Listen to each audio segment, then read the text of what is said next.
Cet épisode a une distance de 9 km à un pace de 6 minutes 30.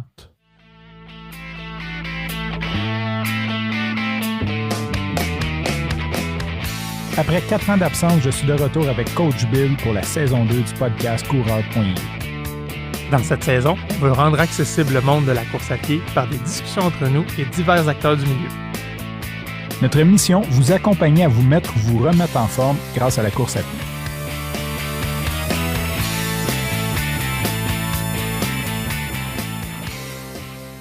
On enregistre ça au mois d'octobre et cette année, c'est merveilleux. Il faisait encore 20 degrés hier et on était le 28 octobre. On court en short et en t-shirt.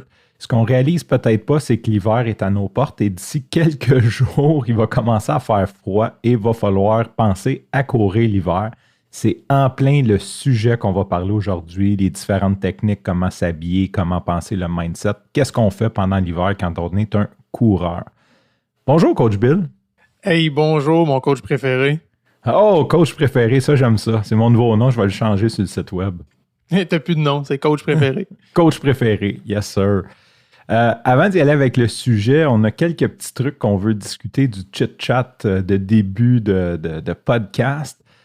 Moi, je voudrais faire un props à nous deux, puis à tous nos auditeurs aussi, parce qu'on a dépassé le 10e épisode. En fait, j'ai oublié d'en parler. Je voulais en parler le dernier épisode duo qu'on a fait. Il y a une statistique que je contredis parfois, mais il y a un gros nombre, puis là, je ne sais pas où est-ce qu'on en est rendu. Là, je peux aller chercher les chiffres parce que c'est pas moi le pertinent. Mais en gros, il y aurait comme au-dessus de 80 ou 90% des podcasts qui ne se rendent jamais au 10e épisode. Où je le contredis, c'est qu'il y a des podcasts, des fois, que c'est une série de 6, puis ils ont couvert le sujet. Fait que c'est fini. Fait qu'eux autres, ils n'auraient pas continué de toute façon. Mais dans des podcasts hebdomadaires comme qu'on fait, c'est souvent les gens abandonnent avant le 10e. Fait on est déjà dans le gros 10% des gens qui ont continué au-dessus de 10. Fait que félicitations, Coach Bill. Je voulais te remercier, puis je voudrais faire un petit shoot-out là-dessus. Puis on a un bon momentum là-dessus aussi. Fait que je sens qu'on va continuer un bout. Plaisir partagé, Coach Frank. Puis effectivement, au départ, on se posait la question, est-ce que c'est trop intense de se mettre une pression de le faire en hebdomadaire? Pour l'instant, c'est juste du plaisir. Puis moi, je regarde notre sac à sujet, puis je pense qu'on est bon pour encore un méchant bout. Oui, puis ce qui est le fun quand on creuse comme ça, c'est qu'on va aller de plus en plus creux aussi.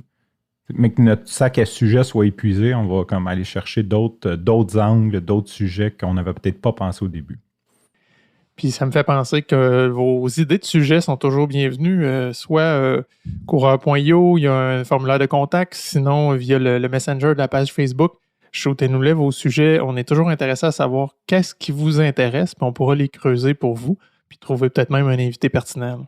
L'autre point que je voulais parler, une de tes contacts, je ne sais pas si c'est une amie qui nous a envoyé un super beau message de la rétroaction. Fait que Colombe, on te salue, on te remercie. On était vraiment contents d'ailleurs de ton feedback sur la vitesse lente. Moi et Bill, on est des prôneurs, on est des ambassadeurs de courir lentement.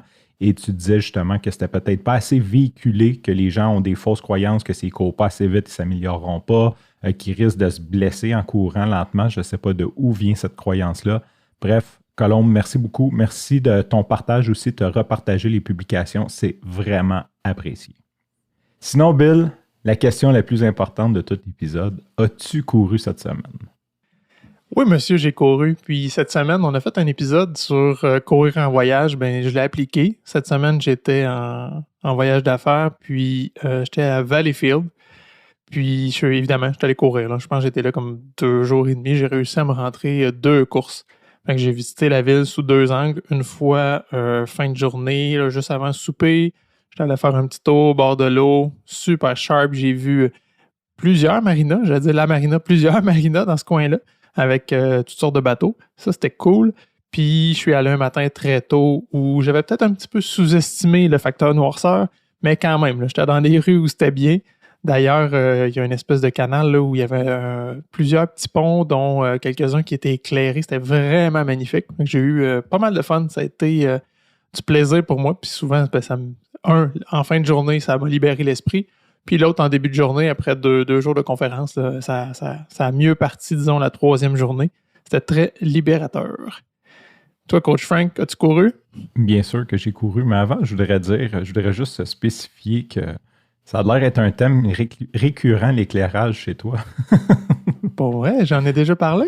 Ouais, t'as dit que t'avais couru à Tremblant sur la trail le petit train du Nord puis que t'avais pas de flashlight et t'es rentré d'un coureur. Fait que manque d'éclairage. Oui, c'est ça. Je pensais que tu revenais sur plus, je te disais, le pont éclairé parce que je l'ai pas dit, là, mais c'était des espèces, il y avait des espèces de tableaux sur le pont avec des LED de toutes sortes de couleurs. C'était plus que juste de l'éclairage classique. Mais ouais, moi, m'éclairer pour me guider, effectivement, je pense que je boque un peu. Puis tu parlais en intro qu'on court encore en short, en t-shirt, on est rendu fin octobre.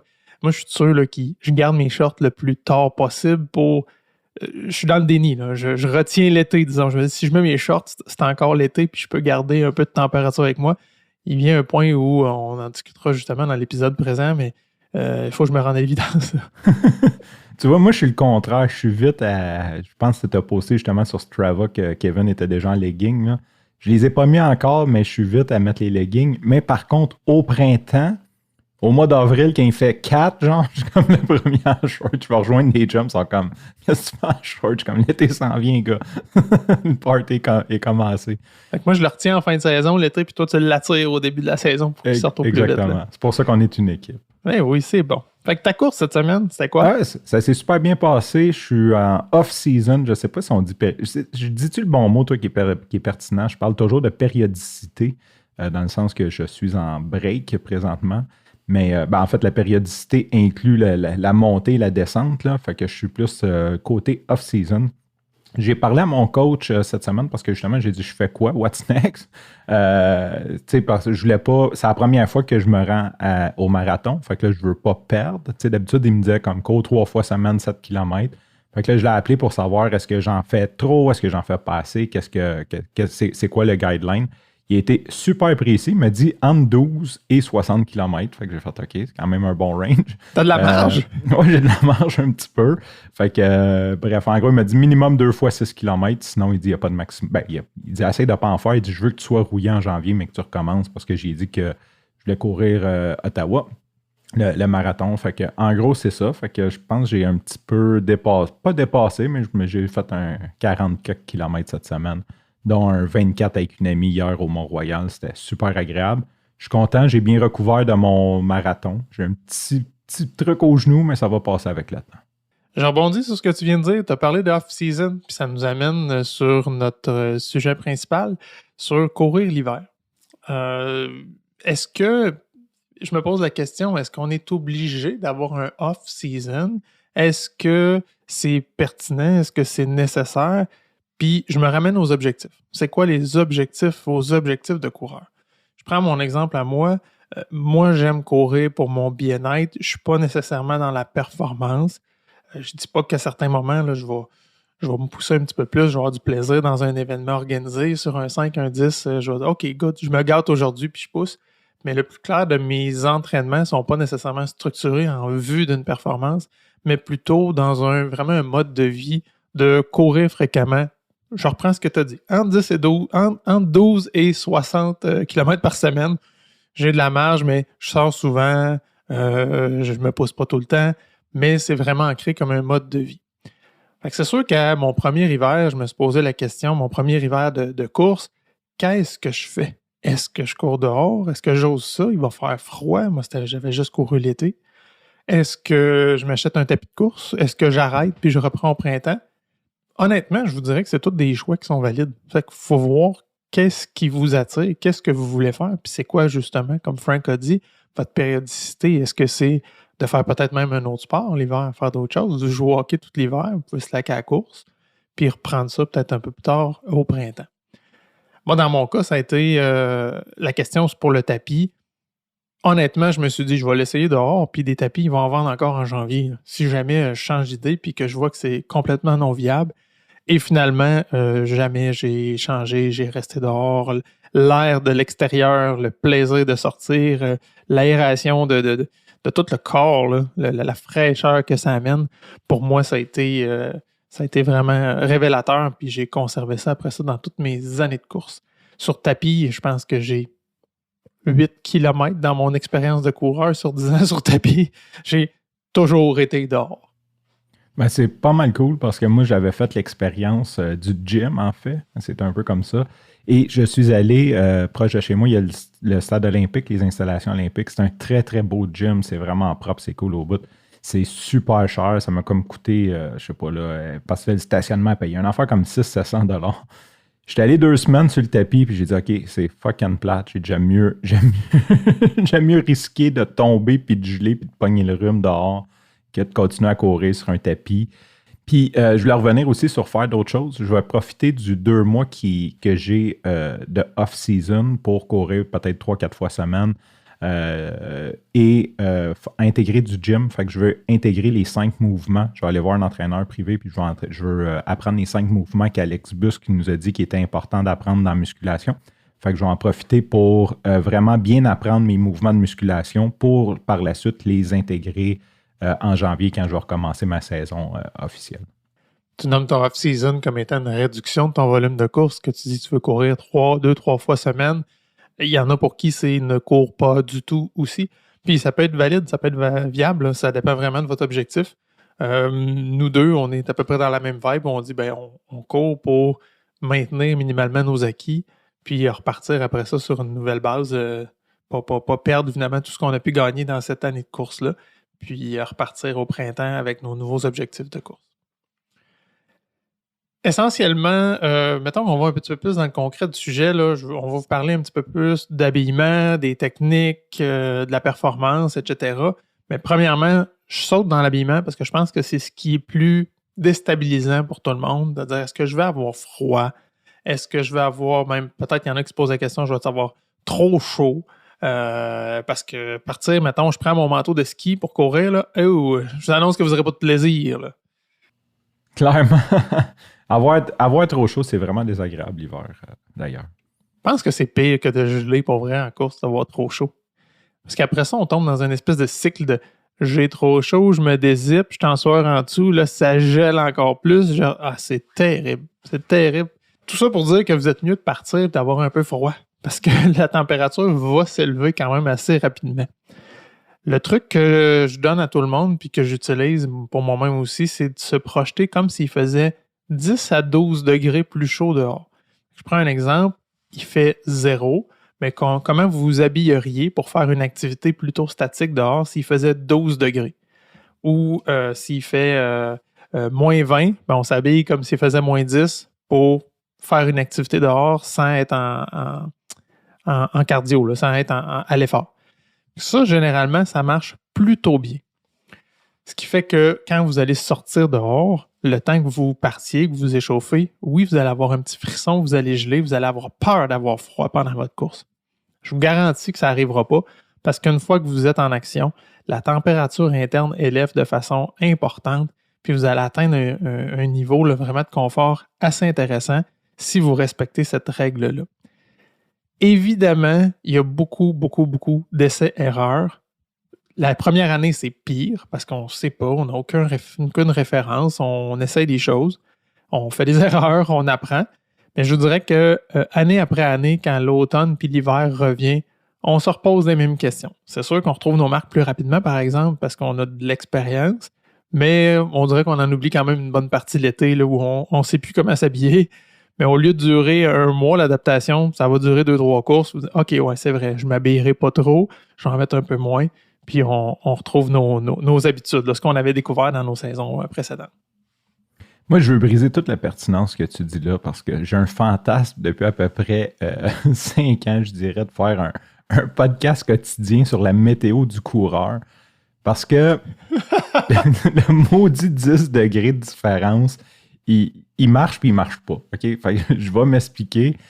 S'il fait 10 degrés avec un soleil, oui, c'est clair que tu peux aller courir en short, mais s'il fait 10 degrés avec du vent puis de la pluie, ça se peut que tu aies besoin de leggings puis d'un manteau d'hiver. Fait qu'il y a comme un côté.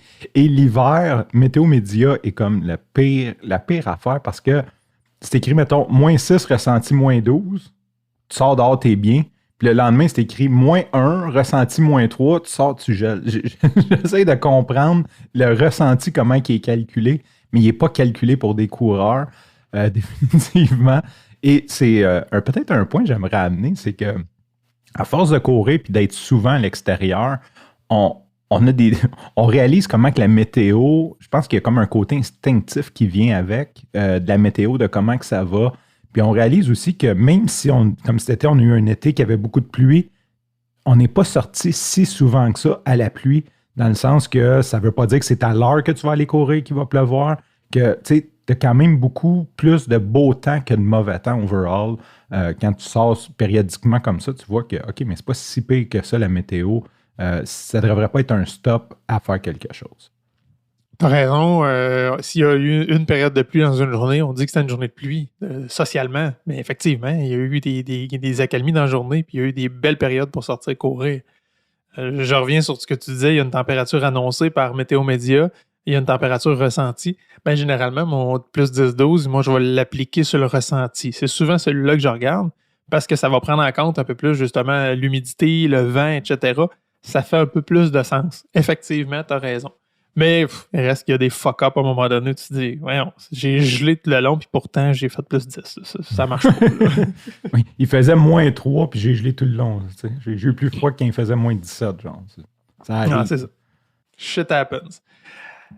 Par contre, au niveau de l'habillement, il y a de se trouver un niveau de chaleur, mais il y a quand même des techniques pour mieux s'habiller, pour maximiser finalement le confort puis la chaleur. Puis il y a aussi des choses à éviter. Essentiellement, ce qui va vous donner de la chaleur, c'est de la laine, puis encore plus de la laine de mérino, qui est très, très populaire dans les sports d'hiver, que ce soit ski de fond, ski alpin, des couches de base, les base layers en mérino avec différents pourcentages de laine. En course, c'est parfait. Là. C'est vraiment ce qu'on veut. Fait que près du corps, toujours partir avec une base comme ça, quand il fait plus froid, évidemment, là, quand on atteint certaines températures, partir avec une base en laine de mérino. Puis après ça, on y va en multicouche. Fait que ça peut être un t-shirt, 2 t-shirts, 3 t-shirts à la limite, ou des gilets à manches longues en synthétique. Puis quand il fait plus froid, ben là, on peut venir complémenter avec un manteau qui va être, on veut qu'il soit coupe-vent. Mais généralement, vous regarderez manteau de course ou manteau de ski de fond. Tous les équipements, là, course, ski de fond, là, c'est très, très, très similaire parce que c'est deux sports cardio qui se ressemblent. Des fois, vous ne trouverez pas dans votre magasin des sections vraiment pour coureurs. Ben, allez côté ski de fond, vous allez trouver des équipements qui font beaucoup de sens. Il va vraiment avoir un côté imperméable, souvent sur le devant. Mais généralement, dans les côtés ou à l'arrière du manteau, ça va être plus respirant. Fait que votre humidité va réussir à s'évacuer pour ne pas avoir froid vers l'arrière, mais vers l'avant pour contrer le vent. Généralement, il y a une petite couche un peu plus imperméable ou à l'eau et au vent là, pour garder votre chaleur. Le plus important, je dirais, on dit qu'on n'a pas besoin toujours de s'acheter grand-chose en course, là, mais pas de coton de grasse, que ce soit au niveau des bas, au niveau du haut, au niveau... Le coton est terrible pour faire geler. Ça accumule l'eau, vous allez avoir frette, c'est fou, là. Tu as totalement raison. Tu me rappelles que je dois m'acheter un manteau, un nouveau manteau, parce que l'autre va être trop grand. Ma tuque aussi, la tuque, je voudrais revenir là-dessus. C'est quand même un truc important. Moi, je l'ai juste partagé, puis je sais que c'est pas pour tout le monde la même chose. Le problème des tuques, souvent, c'est qu'on a froid aux oreilles, puis on a chaud, veut pas, la tête est notre cheminée. C'est par là que la chaleur se dissipe. Et il y a des tuques de coureurs qui ont comme une bande de polar tout le tour, et le dessus est très mince. Puis pour moi, c'est une révélation. J'en ai comme 4-5 tuques comme ça, une pour aller travailler, une pour aller pelleter, une pour 2-3 pour aller courir. Souvent dans les boutiques de coureurs, là, ils sont même brandés au nom de la boutique. Puis c'est vraiment génial ça. J'ai vraiment trouvé l'équilibre entre je suis pas en train de suer de la tête et j'ai pas les oreilles qui gèlent. Fait que ça, je voulais faire un petit shoot-out sur ces tuques-là. Moi, la tuque, je retarde ça le plus tard possible. Je déteste avoir une tuque, mais honnêtement, quand je la mets, ma tuque, je l'aime beaucoup, là, puis c'est vrai que c'est confortable. Par exemple, quand vous avez trouvé la bonne tuque, ça prend ça, là. Il y a un temps où l'hiver où si tu gèles les oreilles ou tu gèles la tête, tu n'auras pas de belle sortie, là. Fait que oui. Clairement. Puis, tu parles de tuque qui est longue à mettre, puis moi aussi, je le retarde, mais j'ai trouvé, c'est Icebreaker, mais je suis sûr qu'il y a d'autres marques qui en font. Ils font des tuques en sous-couche, en laine de mérino. Fait que c'est comme une espèce de bas de nylon. C'est comme si tu te mettais un peu un pantalon de sous-couche sur la tête. Et c'est vraiment confortable. Même quand il fait plus chaud, tu sais, c'est pas, ça respire bien. Puis c'est pas désagréable de l'avoir sur la tête. Là. Je parlerais entre saisons, là, comme mettons au mois de novembre, là, c'est quand même agréable comme truc. Tu parles des sous-couches, puis j'ai parlé tantôt du pourcentage de laine dedans. Ça, c'est à vérifier. Je vais prendre les grandes marques là, de sous-couches là, connues, généralement targetées pour le ski alpin. Il ne faut pas oublier qu'en ski alpin, là, vous êtes actif à peu près 20% du temps de l'activité. Le reste du temps, on est assis dans un chairlift aux quatre vents. Fait que c'est sûr que ces couches-là ont besoin d'être beaucoup plus chaudes pour vous garder au chaud pendant les moments d'inactivité. En course, il n'y en a pas tant, à part si vous arrêtez une lumière rouge. Là, c'est très court, ou si vous croisez quelqu'un à jaser, là, vous allez vous mettre à geler, évidemment. Mais le plus clair du temps, on est en mouvement, puis on garde notre chaleur. Fait que le taux de laine n'a pas besoin d'être si élevé que ça. Ceux que je prends, moi, c'est les Paradox, si je ne me trompe pas, que je prends au Costco. Ça coûte une bouchée de pain, ils ont 11% de laine, ce qui n'est pas énorme, mais c'est suffisant au niveau de la course. Je vais avoir mon petit frisson dans le premier kilomètre, justement, le temps que j'ai un build-up de ma chaleur. Après ça, je suis très, très bien. Puis, c'est pas un enjeu, là. J'ai pas froid. Par contre, c'est sûr que dépendamment, je vais aller des fois jusqu'à 5 couches. Ma couche de base, des fois 2, justement. Si c'est très froid, à moins 30, je vais oser en mettre 2 de ça. Je vais mettre 2 gilets techniques en synthétique. Puis, je vais venir supplémenter après ça avec mon manteau de course qui, encore une fois, est, oui, imperméable à l'avant, laisse échapper l'humidité en arrière. Puis je suis très, très bien, mais je joue avec ça d'une journée à l'autre. Quand souvent je vais courir sur l'heure du dîner, là, j'amène du bagage parce que je vérifie quelques minutes avant de partir combien il fait, puis là, je joue. OK, je mets-tu ce gilet-là, j'en mets-tu 2, j'en mets-tu un, je joue-tu avec, puis je trouve mon setup avec l'expérience, puis avec l'essai-erreur. À un moment donné, je sais un peu quoi porter, puis je suis très bien, là, sans nécessairement investir dans plusieurs types de manteaux pour la chaleur. C'est vraiment avec le nombre de chandails que je vais mettre, que je vais jouer, que je vais en mettre plus ou moins. Au niveau du manteau, je vous conseille de trouver un manteau qui est lavable parce qu'on a chaud, on sue. Ça vient que ça sent à un moment donné, ces petites choses-là. Fait que lui, votre manteau, peut-être pas à toutes les courses, mais pensez qu'il est à laver peut-être une fois par 5, 6, 10 courses, par exemple. Fait que ça prend quelque chose qui se lave bien, qui va à la laveuse. T'es chanceux une fois par 10 courses, parce que moi, c'est tous les courses, ça me prend définitivement. Puis je dois rebondir sur tes trucs de cheap, parce que moi aussi, j'utilise les Paradox. Sincèrement, je voulais les shooter out quand tu as commencé à en parler. Vraiment, ils vendent c'est comme 20$ le haut, 20$ le bas, là, un affaire de même, versus du Icebreaker qui est comme 100$ le bas, 100$ le haut. Il y a des épaisseurs dans comme tu disais, là, fait que les prendre léger, tu n'as pas besoin de prendre le gros épais, là, plein de laine. Puis l'autre chose que je t'écoute puis que ça m'a fait penser, c'est que moi j'utilise, ça a un nom, c'est comme une espèce de sous-couche en polar, là. Tu sais, c'est un vrai chandail. J'achète les Elianson ou les Columbia, whatever. C'est juste un chandail en polar avec un zipper dans le cou, là, tu sais, qui remonte comme un peu au cou, là. Moi, la sous-couche de Merino, le polar, puis le manteau, je suis bon jusqu'à moins 30, là, généralement. Le polar, il y a comme cette espèce d'effet-là de quand même repousser la sueur, de ne pas trop la garder. Puis c'est comme, ça coûte rien. Ça coûte comme, je sais pas, 40-50$ un chandail comme ça. Puis sincèrement, ça fait un job. Là. Vraiment, les trois ensemble, ces trois couches-là, pour moi, fonctionnent très, très bien. La laine de Merino, le polar, puis un manteau, là, c'est juste parfait pour moi. Je suis un peu cheap comme toi aussi. J'ai investi dans mon manteau. J'ai un manteau Craft qui est exceptionnel, que j'adore, puis je suis content d'avoir investi, d'avoir acheté un bon manteau. Par contre, pour mes autres sous-couches, généralement, là, du stock pas très cher, ça fait très, très bien la job. Tu parlais de polar. Moi, celui que j'ai acheté, c'est un petit gilet chez Decathlon. Je pense que j'ai payé ça 12$. Là. C'est ridicule. Il y a vraiment une couche extérieure un peu plus synthétique, puis à l'intérieur, une petite couche de polar avec un zipper justement au cou. Là. C'est magnifique. Ça n'a pas coûté cher. Puis lui, je l'insère à un moment donné quand des gilets ordinaires font plus. OK, je fais juste supplémenter un peu. J'ai encore ma couche de base. J'ai rajouté ma petite couche de polar avec mon manteau. C'est parfait. Puis là, je vais comme ça. Là. Je progresse dans la saison jusqu'à temps qu'on pogne moins 35. On se dit qu'on va mourir. Mais non, on réussit à s'habiller puis à sortir courir quand même puis à revenir sur nos deux pattes. La bonne nouvelle, c'est qu'il ne fait pas moins 35 trop longtemps. Non, puis je me souviens plus qui avait dit ça. J'avais entendu ça sur un autre podcast, justement, qu'il n'y a pas de température trop froide, il y a juste des gens mal habillés. Si on a le bon... Si tu t'habilles bien et tu trouves le bon setup, tu vas avoir du plaisir dans ton activité. Clairement. Puis on a toujours du plaisir pareil l'hiver. Moi, je dirais que c'est pas le froid, c'est l'entre-deux, là, ce qui est vraiment, je trouve vraiment désagréable, là, que j'ai peut-être moins de plaisir, j'en ai pareil, là. C'est quand il y a de la slotch, puis tu sautes ces coins de rue, puis tu te mouilles les pieds. Je dirais l'eau est pire que le froid. C'est vraiment, pour moi, en tout cas, là, ça, c'est ce que je trouve vraiment désagréable. Là, c'est quand il y a des flaques d'eau, ces coins de rue, puis tu finis par avoir les pieds mouillés l'hiver. Ça, c'est moins le fun un peu. Ce qui amène à notre prochain point des souliers, justement, où il y a plusieurs techniques de se protéger, justement, de l'eau. Encore une fois, hein, comme le haut, le mérino est roi, mettez surtout pas des bas de coton, c'est sûr que vous allez geler des pieds. Ça prend minimalement du synthétique. Puis idéalement, même des bas de laine de mérino. Encore une fois, Icebreaker, Smart Wool, il y a assurément d'autres marques, là. Puis il y a divers degrés, diverses épaisseurs, divers degrés de laine.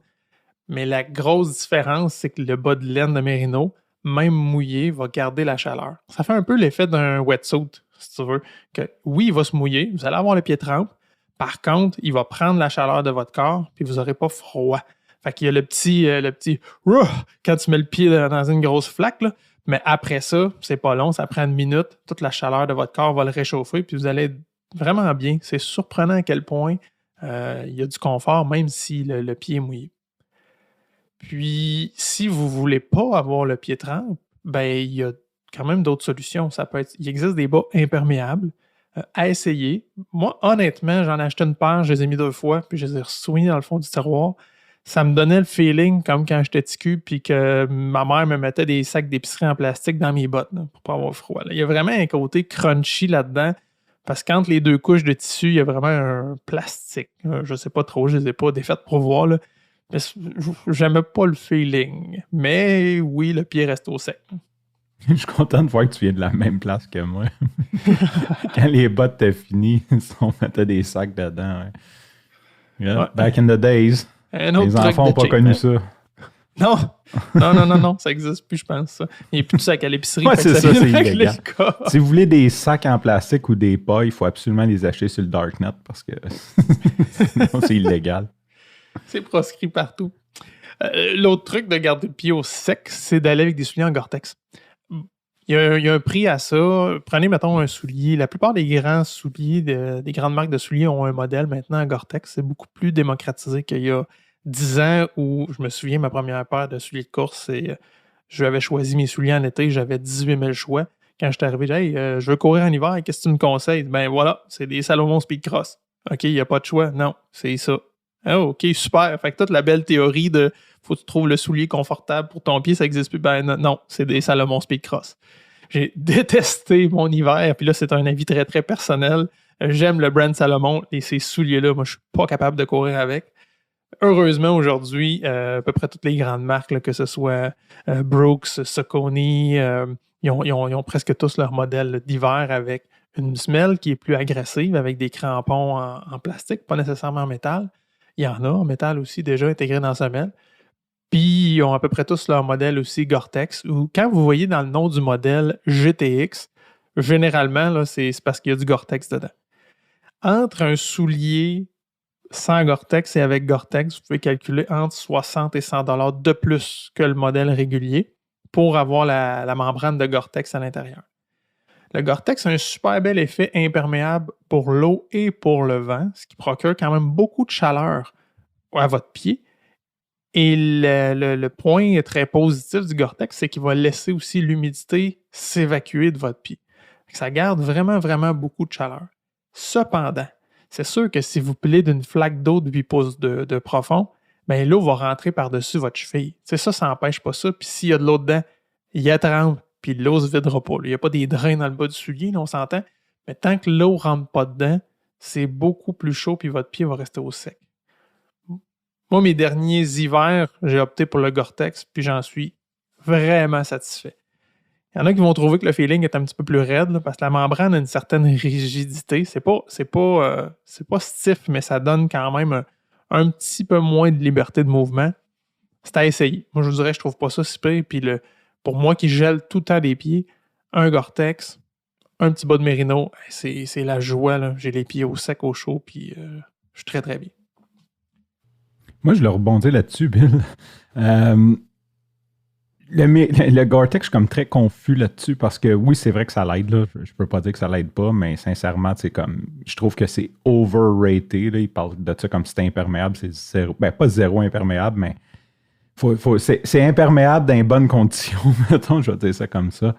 Moi, il y a une paire de chaussures que j'ai adorées. Puis je sais qu'ils en font des similaires dans le trail, mais présentement, c'est comme épuisé partout. C'était le Saucony Razor, qui est en fait un Saucony Pairing, qui avait mis une capote en plastique par-dessus.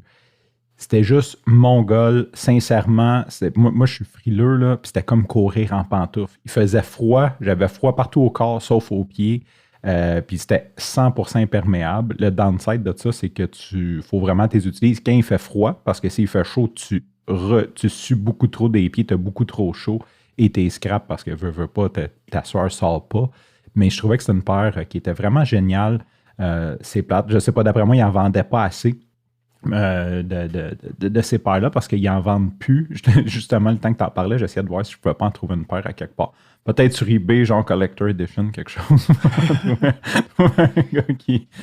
Un collectionneur de chaussures qui va les vendre. Fait que Saucony, si vous écoutez, s'il vous plaît, refaites-les le Razor Eyes, ça serait cool, édition limitée, je ne sais pas, quelque chose. On va mettre les liens dans les notes. Ouais, c'est ça, l'invitation est lancée. Parce que je suis sûr que Saucony, ils écoutent coureur.io. Genre, ils manquent pas ça le mardi matin, 7h, ils sont sur leur téléphone à écouter ça. Ça viendra un jour. Mais c'est ça. Puis le Gore-Tex, effectivement, je vais juste rebondir là-dessus. C'est ce qu'il y a de mieux présentement. Il y a dans le trail, j'ai vu que dans le trail, justement, Salomon font plusieurs modèles avec une couche d'imperméabilité de plus, mais ils ont comme des espèces de semelles pour monter une montagne. Moi qui cours en ville, là, je suis pas sûr, je suis pas certain que ça serait comme adapté la majorité du temps à ça. Puis, je veux rajouter un autre point là-dessus sur les chaussures d'hiver. Souvent, il y en a qui ont des semelles un peu plus molles pour coller. En tout cas, bref, ils s'usent plus vite d'ailleurs, un peu comme des pneus d'hiver. Mais il y a les crampons, les fameux crampons. Puis j'aimerais ça peut-être faire une petite parenthèse là-dessus, ce que j'ai découvert avec le temps. Oui, on peut acheter des crampons en pharmacie pour 10 mais généralement, ça vaut 10 C'est correct pour marcher, pour aller à l'arrêt d'autobus, mais quand tu veux courir un bout, ce n'est pas le best. Moi, ce que je me suis fait conseiller, c'est des Catula et j'en suis super satisfait. Ça se vend une cinquantaine de dollars, quelque chose comme ça. Ils se plient, ils ont un petit sac, ils sont vraiment faciles à mettre. Ils ont des petits. Ça a vraiment été conçu pour les coureurs, en fait. Catula, ils font des crampons pour les différents sports, les coureurs, ceux qui font de la montagne, tout ça. Fait que c'est les plus minces, prenez pas les gros avec les gros pics. Ils sont vraiment, vraiment bien, ils se plient. En tout cas, fait que je le revenais là-dessus. Puis l'autre chose des crampons, ben c'est plate, mais il faut les mettre quand il y a de la glace parce que si c'est juste une petite couche de verglas, ça fait mal aux genoux. Courir là-dessus, ça donne vraiment mal aux genoux de l'espèce de rebond que ça crée. S'il n'y a pas comme de la glace vive que tu creuses dedans en tapant, c'est plus désagréable que d'autres choses. Fait que c'était mon petit commentaire sur les crampons. Investissez là-dedans. Oui, ça vaut la peine pour comme tu dis, les grandes journées de verglas où il y a de la glace. Par contre, c'est asphalte, c'est pourri. Là. C'est même glissant sur l'asphalte. S'il n'y a pas de neige, au moins une couche de neige là, pour que le crampon rentre. Puis tu as raison, dépendamment du profil du crampon, si on prend un peu trop gros ou si on le place pas comme il faut au-dessus de la semelle, ça crée des points de pression. Puis ça, il y en a qui vont capoter parce qu'ils vont passer d'un soulier de 10 à 8 mm. Puis on se borderait pas de mettre un crampon qui a 4 mm d'épais. Ça fait pas tant de sens. Fait qu'effectivement, il faut avoir un sol qui permet que le crampon va rentrer dans le sol, dans la neige ou dans la glace pour pas trop avoir d'incidence au niveau de notre patron de course. Puis je ramène un coach Frank d'il y a 25 minutes qui disait quand il pleut l'hiver, il pleut pas toute la journée. Ben l'hiver, quand il pleut l'été, il pleut pas toute la journée dans des périodes de course. Ben l'hiver, c'est pareil. Là. Moi, il y a plusieurs journées en plein hiver où je sors avec mes souliers d'été parce que les rues sont sur l'asphalte puis que j'ai pas besoin. Il fait pas si froid. Il fait -2, -3. On s'habitue. Je me mets quand même mon bas chaud, mais je vais sortir avec mes souliers d'été plus légers puis que j'ai en masse de traction au sol parce que c'est de l'asphalte dans les rues. Là.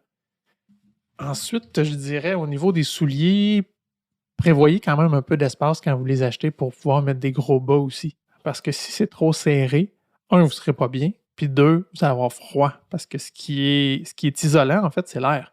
Fait que si vous avez un super gros bas, mais qui est comprimé dans votre soulier parce que vous avez pris un soulier trop petit, vous allez geler pareil. Parce que c'est pas tant la laine qui est isolante, mais le fait que la laine a beaucoup d'espace, puis ça crée une couche d'air, finalement. C'est ça qui est isolant au bout de la ligne. Fait qu'il y a une attention particulière sur les souliers de course au niveau de la grandeur, encore plus l'hiver, parce qu'on va mettre des gros bas. Merci, Coach Bill, tu me rassures. Je suis allé me chercher des chaussures en Gore-Tex et le modèle ont comme changé cette année, puis il était trop petit.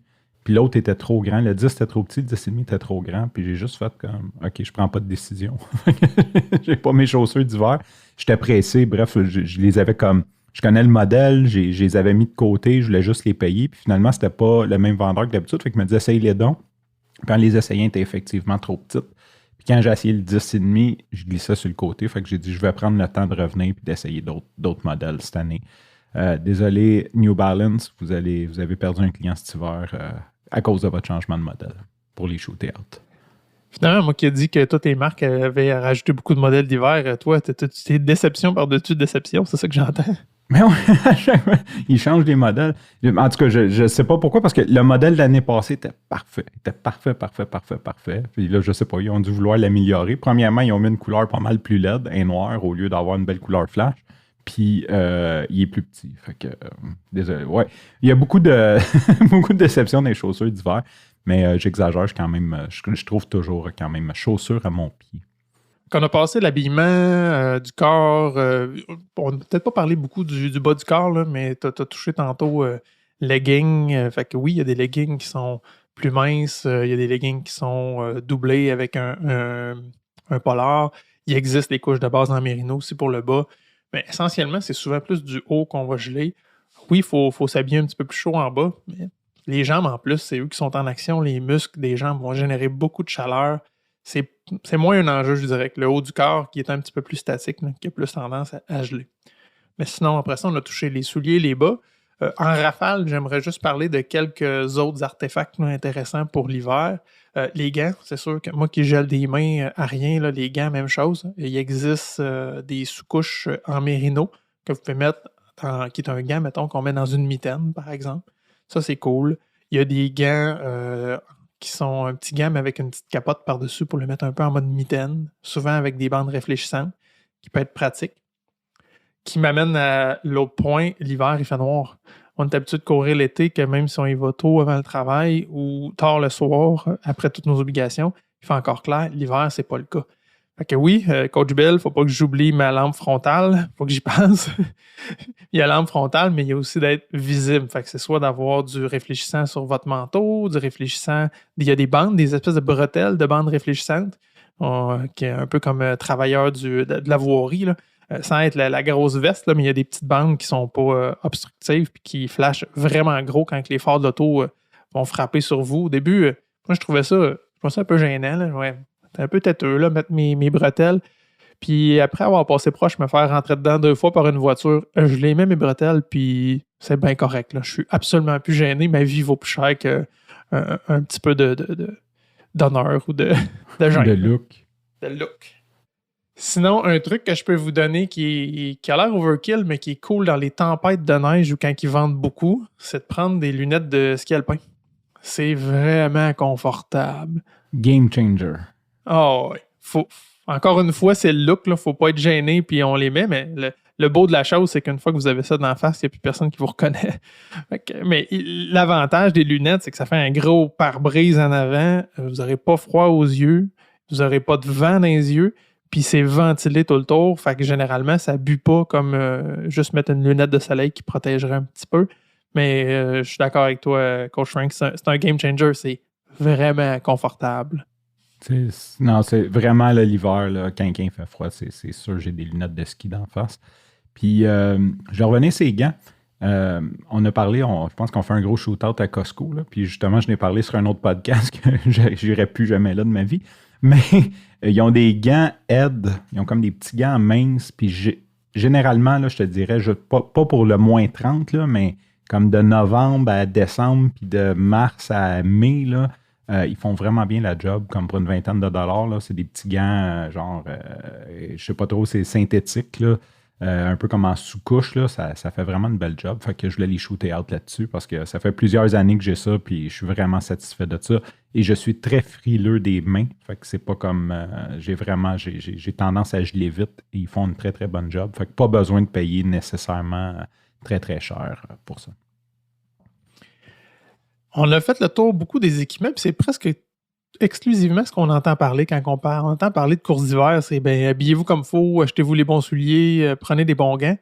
Là, on tombe dans une autre section du podcast où je veux qu'on parle de la technique et des performances. C'est souvent des choses qui sont pas tant adressées par rapport à la course d'hiver, puis c'est ce qui cause, j'oserais dire même de l'anxiété ou du stress aux coureurs parce que on se sent pas bon, on se sent pas faire performant, on se demande pourquoi je cours finalement l'hiver au lieu de juste arrêter, ça me donne-tu quelque chose? Fait que je veux qu'on amène ce côté-là. Pourquoi on court l'hiver? On l'a dit au début de l'épisode, même si vous courez à l'année, on peut le calculer comme un off-season quand même parce qu'il n'y a pas tant de courses organisées. Mais l'important, en tout cas pour moi, puis trouver votre important, pour moi, c'est le maintien de mes acquis, puis j'ai quand même ce besoin-là de bouger, puis d'avoir mon fixe de dopamine, de courir. Ben, c'est ça que je vais chercher l'hiver. Fait qu'essentiellement, c'est sûr qu'il faut que j'arrête de regarder ma montre. Il ne faut absolument pas que je compare mes performances avec celles d'été. Ce n'est pas la même chose. Il y a du vent, il y a du froid. Vous êtes beaucoup plus lourd avec toutes les multiples couches de vêtements que vous avez, puis la lampe frontale, puis le scie, puis les gants, puis les souliers qui sont plus lourds. Vous avez un paquet d'affaires qui jouent contre vous autres, qui vont, je vais dire, minent votre performance, mais viennent affecter finalement le temps. Mais au bout de la ligne, là, vous avez travaillé aussi fort, puis vous avez fait un exercice qui est aussi payant, sinon plus, mais il ne faut pas se soucier du temps. Ça fait quand on réussit à se détacher de ça, je cours pour le plaisir cet hiver. Je cours pas pour aller aussi vite que cet été. C'est là que ça devient plus amusant puis qu'on en profite. Mais moi, je voudrais rebondir là-dessus parce que tu parles beaucoup du temps des performances, mais il y a deux choses qui sont vraiment très, très, très bénéfiques de courir l'hiver. Moi, j'avais entendu sur un podcast, on va le shooter out, Cours Geek Cours, qui était vraiment cool. Le gars s'appelait Francis en plus, faisait un podcast de course. C'est vieux, mais allez écouter ça. C'est vraiment cool. Faites un pic dans ses écoutes. Un moment donné, il va dire qu'est-ce qui se passe? Pourquoi le monde écoute ça? C'est moi qui t'ai shooté out, Francis. Puis il avait reçu un expert, je ne me souviens pas c'est qui exactement, puis il disait que pour enseigner la technique de course de base à un coureur, il disait imaginez-vous que vous courez sur la glace. Courir sur la glace, c'est très, très, très bénéfique parce que automatiquement, vous allez faire des petites foulées. Vous n'allez pas étendre la jambe trop longue parce que vous allez risquer de glisser. Donc, c'est très bénéfique sur la technique courir quand c'est glissant.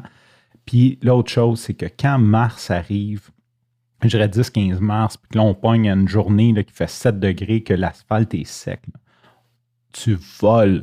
Je veux dire, là, tu sais, quand tu passes de l'été, tu as des bonnes performances, puis là, l'hiver, ça dégrade, puis que ça revient, là, tu as comme juste l'impression d'être léger, c'est comme, littéralement, tu voles après. Il y a comme un feeling qui est bon d'avoir passé cet hiver-là à souffrir un peu. Quand ça revient, c'est un excellent feeling. Je t'écoute juste le compter, puis le poil me lève. Là. Je l'imagine, cette journée-là, à chaque année. C'est hot, là. C'est, comme tu dis, tu voles, tu te sens puissant. Tu as un soulier d'été léger qui grippe sa asphalte.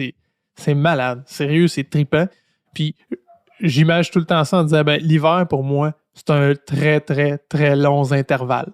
Je vais toffer ça, là, puis watch out. Après ça, le bénéfice, la performance, je vais le mesurer, comme tu dis, le 15 mars, où je vais mettre les pieds dans mes souliers d'été, ça se fait. C'est comme, wow, juste wow. Ça, c'est la paye d'avoir toffé un hiver rude. J'ai l'odeur qui me vient. L'odeur de cette journée-là. Il y a comme une odeur de printemps, là, de la neige qu'ils font, là, en tout cas. C'est écœurant. Puis, dans les premiers événements, il y a des événements qui sont tôt en saison. Là. Certaines courses sont organisées en avril, même au Québec. Et on le voit la différence. Là. Moi, je sais que dans le ranking, je tire au-dessus de ma tête là, parce que je suis un coureur à l'année tout l'hiver. Quand j'arrive là, non seulement j'ai préservé mes acquis, mais souvent j'ai même gagné une coche dans l'hiver parce que je suis plus résilient, plus fort, parce que c'est des courses plus musculaires l'hiver avec la neige, plus les petits stabilisateurs, les petits muscles qui sont impliqués. Quand on arrive sur d'un premiers événements, tu as des coureurs que ça fait 2-3 semaines qui ont recommencé à courir en vue de cet événement-là. Hey boy, on a un edge là, parce qu'on a couru tout l'hiver et qu'on a préservé notre corps. Là. C'est terrible. Là. Clairement.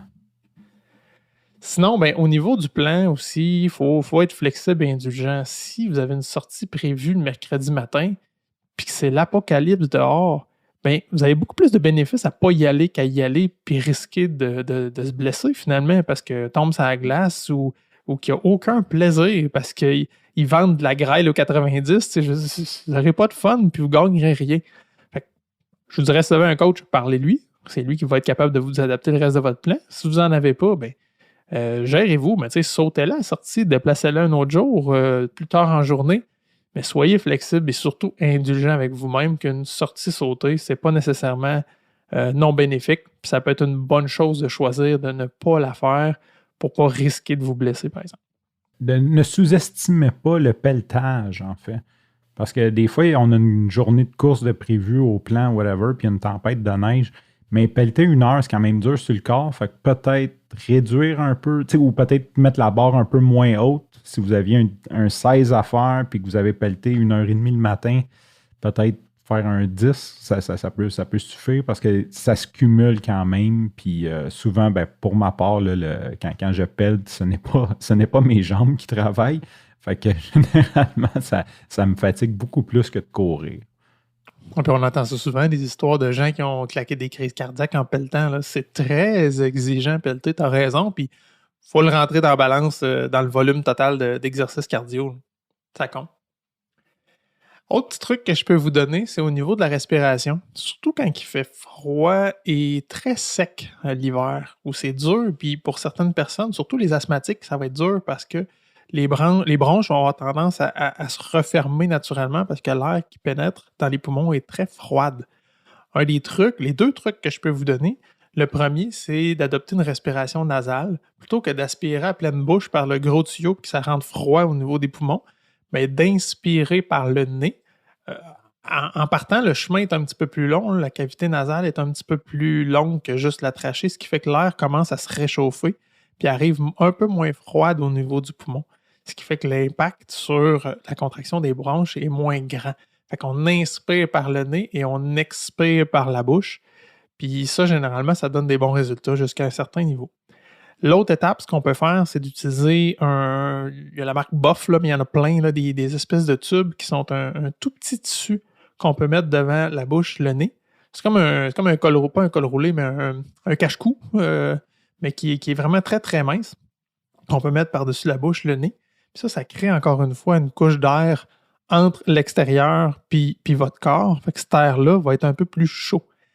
C'est sûr que ça vient un peu dégueulasse, il faut le laver parce que quand on expire, ça fait une espèce de croûte de verglas autour parce qu'on expire de l'air qui est très humide puis ça gèle. Fait que ça fait une couche qui est semi-mouillée, glacée. Mais juste d'avoir cette barrière-là, là, entre ça puis votre bouche, votre nez, ça crée quand même une petite couche d'air de chaleur qui fait que l'air qu'on inspire arrive plus chaud aux poumons. C'est pas mal moins tough pour les bronches, les poumons.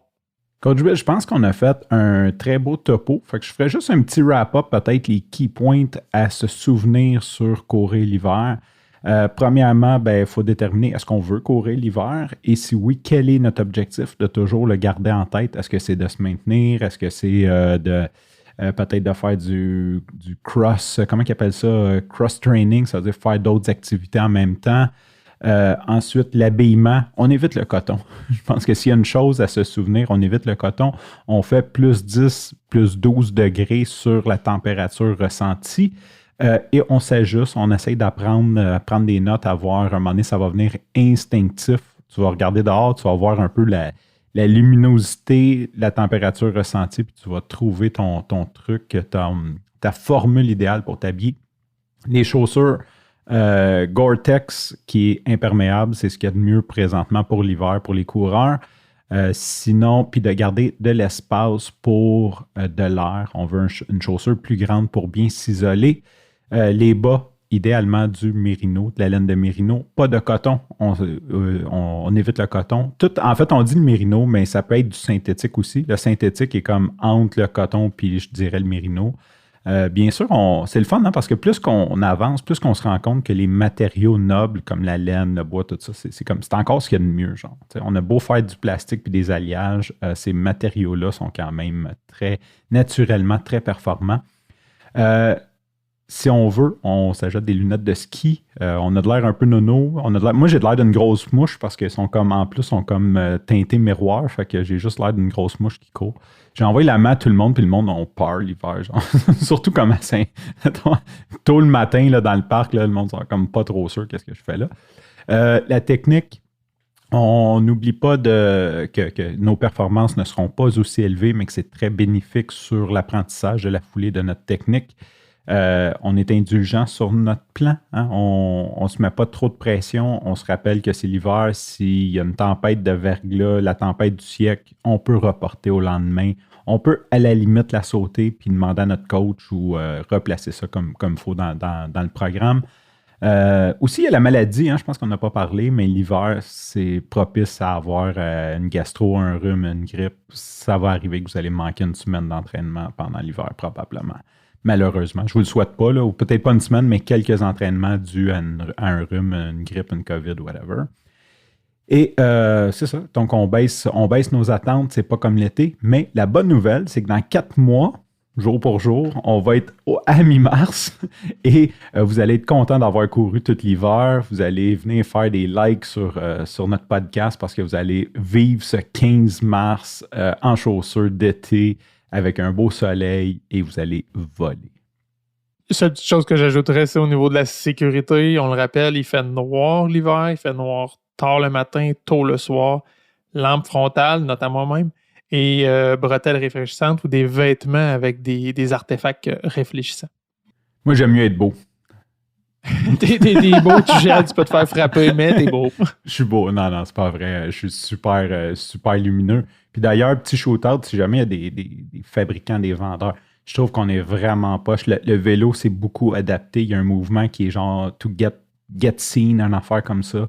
D'un vêtement de course à pied, tout est noir.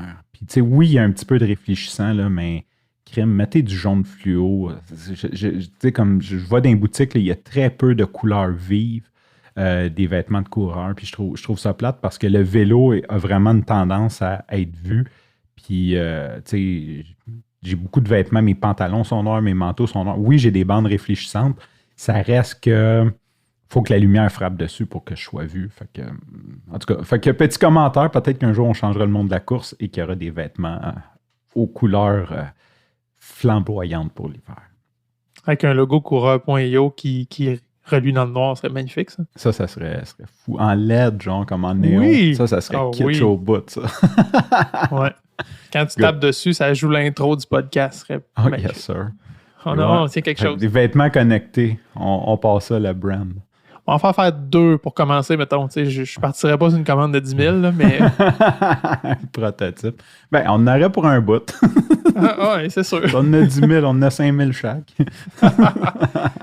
Good. Hey, bon wrap-up, Coach Frank, merci. Puis, je pense que ça fait un bon tour. Si vous avez d'autres questions ou d'autres sujets qui vous intéressent par rapport à l'hiver, gênez-vous pas, partagez-nous-les, puis on pourra les traiter dans un prochain épisode. Sinon, pour finir, qu'est-ce que tu nous plugues cette semaine? J'ai changé ma plug. Fait que j'y vais avec les vêtements Paradox. Parce que je trouve que c'est plate qu'ils vendent juste chez Costco. J'aimerais ça qu'ils en vendent dans un détaillant local. J'imagine qu'ils ont signé une exclusivité ou ça doit être leur propre brand. Mais le ratio confort, qualité versus prix est juste comme totalement imbattable pour des sous-couches. Je trouve ça totalement fou à chaque année. Puis ils n'ont pas de l'air à monter non plus. Tout a monté en flèche. Puis c'est encore cette année comme $19,99 des pantalons. Fait que c'est très... fait que je vais les plugger. On en voit beaucoup d'ailleurs. Je vois beaucoup de monde avec ça. Là. Je pense que c'est un modèle très populaire. Puis si jamais il y en a d'autres qui écoutent, qui sont locales, qui pourraient arriver à faire quelque chose de... Tu sais, entre le Icebreaker à 100 puis lui, mais tu sais, s'il pouvait faire de quoi à 25-30$ qui aurait la même qualité, je pense que je serais preneur dans une boutique locale. Fait que, avis aux entrepreneurs dans le monde de la laine de Mérino, ceux qui ont des moutons qui nous écoutent. C'est quoi? C'est des moutons de Mérino, genre? J'imagine. Ou je te seconde, shoot-out aux entrepreneurs, vous en vendrez au moins 2 paires. Tu sais, ouais, je sais pas si c'est bon pour un business case, mais on part à 2. On part à 2, exactement. Peut-être vous signerez une exclusivité avec Costco. ou coureur.io, puis on deviendra distributeur, qui sait. Ouais, avec nos vestes lumineuses. Oui. Toi, Coach Bill? Je vous plug la marque Eau Claire, AUCLAIR. C'est une marque québécoise. Ça a été fondé en 1945 dans le coin de Québec, dans les Limoilou. Et puis, ça existe toujours aujourd'hui, évidemment. Ils ont une lignée... eux font des gants, je ne l'ai pas dit, des gants, des mitaines. Ils ont une lignée spécifique pour coureurs. Tantôt, j'ai parlé des gants qui étaient un gant avec une petite capote qu'on peut mettre par-dessus pour les doigts qui devient un peu comme mode mitaine pour garder plus de chaleur. Ils ont quelques modèles comme ça avec différentes épaisseurs, plus ou moins chauds. Puis ces modèles-là sont très lumineux, justement. Ils ont des bandes blanches pour réfléchir la lumière, notamment les voitures, là, quand vous croisez des voitures. Et ils font aussi des mitaines ordinaires, des mitaines de ski. Moi, étant quelqu'un qui gèle des mains, j'ai toujours fui les mitaines parce que j'ai déjà pas de dextérité dans la vie. Là. Je me trouvais que je me rajoutais un handicap de plus. Mais en courant, ça ne change pas grand-chose. J'ai rien à manipuler. Puis il y a 2 ans, j'ai osé mettre des mitaines Eau Claire, leur modèle, je pense, le plus chaud. La joie, le bonheur d'arriver chez nous. Finalement, j'avais les mains tout tremblent de chaleur, mais j'en étais heureux de ne pas avoir gelé des doigts. Parce que normalement, je revenais à la maison avec les doigts blancs, puis ça prenait comme 2 heures à réchauffer. C'était pas plaisant. Là. Depuis que j'ai découvert les mitaines Eau Claire, je suis confortable là-dedans. C'est un bonheur finalement d'aller courir. C'est le dernier bout de mon corps qui gelait encore que je n'avais pas trouvé de solution. Et ils sont juste parfaits. Je m'en vais en acheter. Tu m'as convaincu. Tu m'as convaincu. Fait qu'oubliez mon autre plug d'avant. Non, mais Paradox ne font pas de gants, je pense, ou de mitaines. Fait que, on est non, mais je parlais des aides sur Costco. Ah, oui. Sur ça, Coach Bill, qu'est-ce qu'on dit à nos auditeurs? Bonne course! Même si on vous a déjà souhaité bonne course, un petit message spécial, en fait, un avis de recherche. On vous demande votre collaboration. On aimerait faire un épisode spécial de fin d'année avec des témoignages ou des parcours de nos auditeurs. Donc, si ça vous tente de venir nous jaser un petit 5 minutes sur le podcast de fin d'année, on vous invite à communiquer avec nous sur le messenger de coureur.io. Les liens vont être dans les notes de l'épisode. Sinon, vous pouvez chercher coureur.io sur Facebook et venir nous chercher là. Sinon, on a un formulaire de contact sur le site web au coureur.io tout simplement. Au plaisir de discuter course avec vous. Ici Coach Frank. Avant de vous quitter, si vous avez aimé cet épisode, une bonne façon de nous aider, c'est de partager cet épisode avec un ami. Bien sûr, vous inscrire au podcast, nous laisser un review 5 étoiles et un commentaire sur Apple Podcasts ou Spotify serait énormément apprécié. Hey guys, like and subscribe.